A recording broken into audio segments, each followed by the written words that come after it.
Live from your number one team, the Baltimoreans, it's Action News. With Steve, Carolyn, and your Black Q Fantasy forecaster, Ollie Williams. He's voting Obama again. Just kidding, Ollie. Who'd do that? Good evening. I'm Steve. And I'm not a witch. I said witch. And tonight we bring you our WAM Week 1 predictions. But first, a special happy birthday. Carolyn? This Sunday, September 9th, the WAM would like to commemorate the birthday of the league's namesake, William A. McDonald, by saying, "Happy birthday, Dad." Our top story tonight, the WAM Trophy. Despite Carolyn's crappy draft inputs, we might just win it this year. So, in anticipation of a Baltimoreans victory, the WAM has already been engraved with the Baltimoreans team logo. That's right, Steve. However, the only crappy draft inputs I'm aware of are the ones associated with the holes in your tidy whities. Back to you, Steve. Our game of the week, Jags at the K-Marks. K-Marks have 3 quarterbacks to choose from. Jags have RG3 to choose from. We now take you live to Asian reporter Trisha Tawanaka for an exclusive interview with Green Slime owner Tom Mall. Trisha? Steve, Green Slime owner Tommy Mall is just now arriving. Coach Mall, how's your team going to do this week against the K-Marks? Green Slime's gonna kick some this week, Trisha. Who are the Jaguars and who is this team, the Green Slime? Jags and the Green Slime are one and the same team I coach for, Trisha. Coach Mall, how do you feel about your team being picked by the ACOM? Oh, the ACOM me off.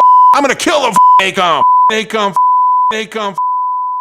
And now let's go to Ollie Williams for the fantasy prediction. Ollie? K-Marks win. Thanks, Ollie. Carolyn? Meanwhile, the number 1 quarterback meets the number 2 running back when the Pirates meet the Retrievers. It will be a close one, but this reporter feels the Pirates will win. Besides, a prediction for the Pirates keeps me 1 rung from the bottom of the ladder. Sucks to be the Retrievers, huh?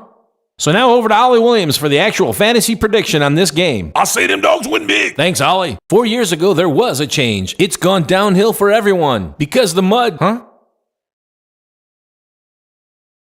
Dogs first came into the WAM League. Way to go, douchebag. I got it. For an exclusive interview with Mud Dogs quarterback Jake Locker, we go to Cornholio Cornhole. Carolyn, hi, I'm here with Mud Dogs quarterback Jake Locker, and he hasn't killed a dog, a raccoon, or an elephant. Well, thanks, Cornholio. So it all comes down to the leadership of quarterback Jake Locker, a young man who doesn't kill dogs, raccoons, or elephants, but also a young man who stands in the pocket a little too long and always gets sacked, like a kiltless Scot. He's facing the Scots' highly pedigreed receiver corps. And of course, the number 1 convicted dog killer of all time, Michael Vick, who the Spanish call Asesino de Perro. And now we go to Ollie Williams for the Week 1 predictions. Why he killed dog? Thanks, Ollie. What about the league's no politics rule? It wasn't politics, Carolyn. It was observational satire. And now Baltimoreans Chiefs, our WAM Game of the Week. Miles Austin had a really big game for the Morons. Unfortunately, they relegated him to the bench. I'm getting late word that you put in Decker over Austin. Bit of breaking news, we now go live to Carolyn being a witch. Carolyn? The Chiefs may have a slight edge in this contest, but the teams are pretty evenly matched. This game could swing either way, and scab referee training could be the deciding factor. Here's some ref training film.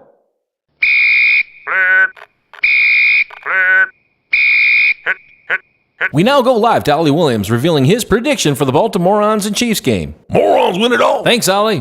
And now it's time to announce the winner of this year's Compole King contest. The Leps win. The Leprechauns keep the league hopping with his fantastic compoles. Thanks, Bob. Our next matchup is between the Leprechauns and the Wildcats. The Wildcats don't need luck, Andrew. They have Tom Brady, who will lead running backs Steven Jackson and Adrian Peterson in their attempt to overcome a dismal performance by wide receiver Victor Cruz. Now let's go live to Asia reporter Trisha Tawanaka for an exclusive interview with Bob McDonald. Carolyn, I'm here with Leprechaun's owner Bob McDonald, who actually thinks he's a leprechaun. What's up with that and what do you have to say for yourself? Always after me, Lucky Charms. Let's go live to Ollie Williams for the Leps Cats forecast. Ollie? Leps win. Thanks, Ollie.